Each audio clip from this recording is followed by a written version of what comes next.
Hello, my name is Mike Craver, and I'm the president of the Distinguished Alumni Association, and I'm also from the class of 1989. And I assure you we will never forget Teresa's famous announcement. There are not many people who've walked the earth that can say that they've had a meaningful impact on every person alive today, but that statement can be made by the 2014 Distinguished Alumni Award recipient, Don Linder. While at CHS, Don had achieved a variety of academic honors and participated in football 4 years. In addition to his schoolwork and school activities, Linder was heavily involved in vocal music, attending the All-State Music Festival with his brother Lyle, and he received honors participating in the Iowa Actuarial Society math contest. Don graduated in my father's class of 1961 and attended Iowa State University, where he received a degree in electrical engineering. And he went on to earn his Master of Science in Electrical Engineering from Illinois State University, Illinois Institute of Technology. The most noted achievement in Linder's career is his work with the initial design of the cellular phone. The cell phone technology that all of us take for granted today was developed in part through the efforts of Don. Linder was a lead engineer in a group at Motorola that built the first handheld wireless portable telephone in 1973.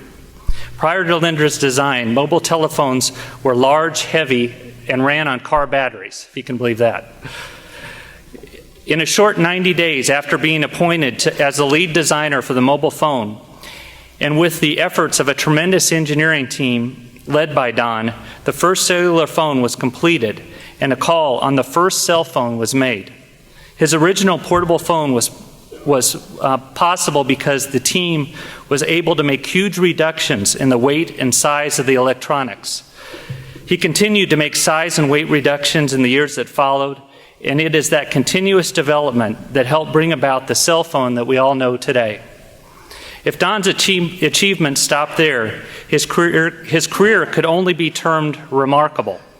But Don continued to lead achievements in the cutting edge of technology for the remainder of his career. He holds 13 patents, many of which are incorporated into Motorola products.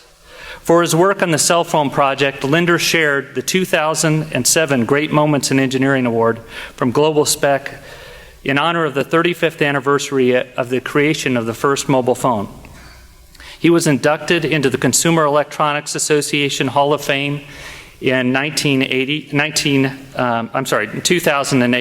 and he was a recipient of Motorola's Distinguished Innovator Award in 1992 and the Don Noble Award in 1976. He's also received Iowa State University Distinguished Alumni Award in 2009. Please join me in welcoming the 2014 Distinguished Alumni Award winner, Don Linder.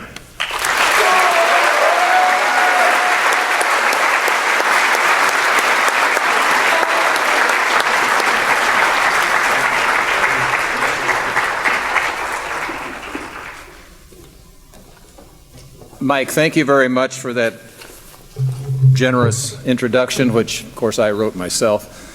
And in my many years in the business, I learned that you never come to a speech without some props, so that's what I've got in the bag. I spoke off the cuff at a couple of previous events here, so I thought I would stick to the program today. I extend sincere thanks to the committee that selected me for this, although I think there are plenty of other worthy candidates. Thank you for the opportunity. I want to recall just 1 year in history. As Mike mentioned, I graduated in the class of 61, but I want to go back 2 years to the class of 59, which is here in force today.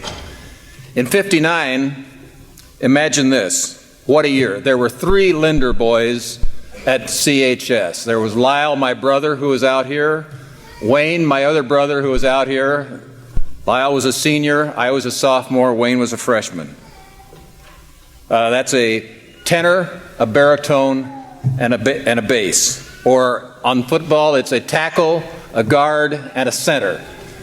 Not all on the same team, but that's the position we played.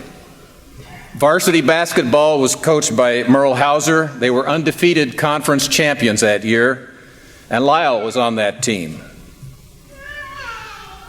Basketball was so important that the previous year, Lyle had skipped the All-State Music Festival to go to a basketball game and sent a substitute, another curly-haired blonde tenor, Steve Gronert, who was sometimes mistaken for our fourth brother. That year in '59, I took physics, trigonometry, English, Latin, and American history. Do they still teach Latin? Oh, that's a shame. In fact, I wish I still had I digress. I wish I still had my Latin books because there were some interesting stories in there. Nonetheless, the educational experiences, opportunities that the Centerville schools provided us were first rate. I was prepared as well as anyone for university and a subsequent career in technology when I went to work for Motorola's Applied Research Lab.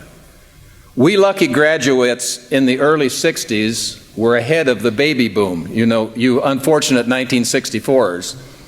We got in on the ground floor at all of these big companies. We became the supervisors and the managers of the baby boomers who flooded into the ranks of industry following us. And so as far as throughout our entire career, guys like myself and my brother Lyle were in positions showing how the younger engineers in the baby boom should do their jobs and giving them leadership.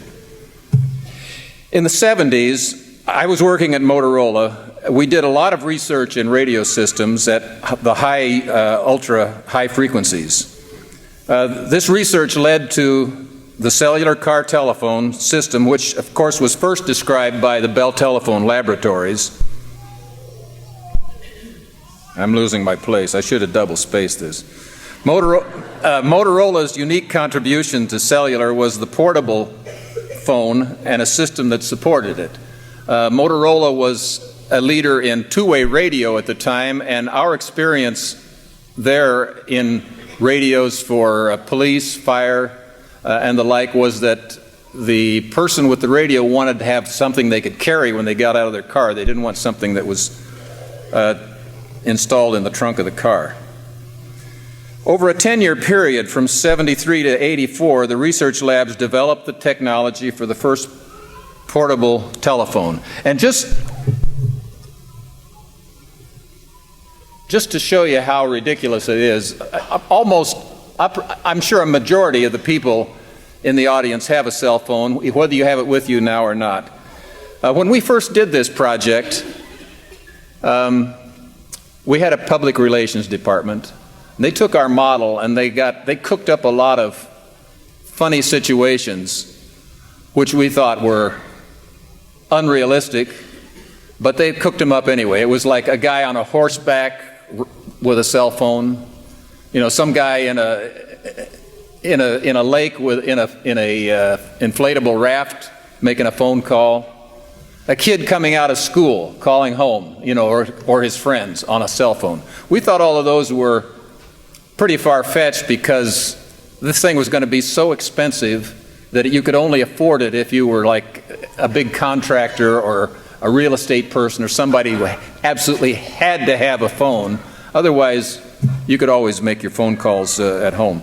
But I digress into this to point out that even when we were actually working on it, we didn't anticipate the size that it would grow to and the ubiquitous nature that it would become, ever present, and everyone has one. Now let me jump to the year 2006. After I retired from Motorola, a journalist named Stuart Wolpin called up some of the Motorola people and wrote an article about the history of cellular and the cell phone. And that kind of led to recognition of this team that had been involved way back in 1973. And it's based on his research into the history and his writing this article that a lot of other things have kind of snowballed along the way. There were other people involved. Other people have had awards. And it's been a very interesting and rewarding career to work as long as I did for Motorola. I've been retired a long time now. But it was always a challenging thing, working with electronics and working with what could be new products. It isn't, I would like to inspire everybody to look forward to a great career, and it's always possible, but you don't necessarily have to have that vision right from the start. The vision kind of develops based on doing what you're doing now the best way you can, and then move on to the next thing. So I'm going to sort of wind down here. To the alumni, I'm going to say this: as we return after the passing years, these old walls bring back memories that I hope are good memories for all of you. To you students, Centerville and CHS might seem like very ordinary places, but study, live, and enjoy them to the fullest. There may come a time when you too look back on these years with fond recollection. To the committee, thanks again for this opportunity to recall these times. And go Big Reds! Now, I didn't quite leave yet. It's hard to get me off once I've got up. This is the actual model that we worked on in 1973. Compare that to what you've got in your pocket. If you want to come down to the gym, you can actually see this firsthand, after the thing. But it was big, and that's what we worked on for the next 10 or 15 years, was making it smaller, making it so it fit in your pocket, so that now Apple can make them larger so they can have bigger screens. Thank you very much.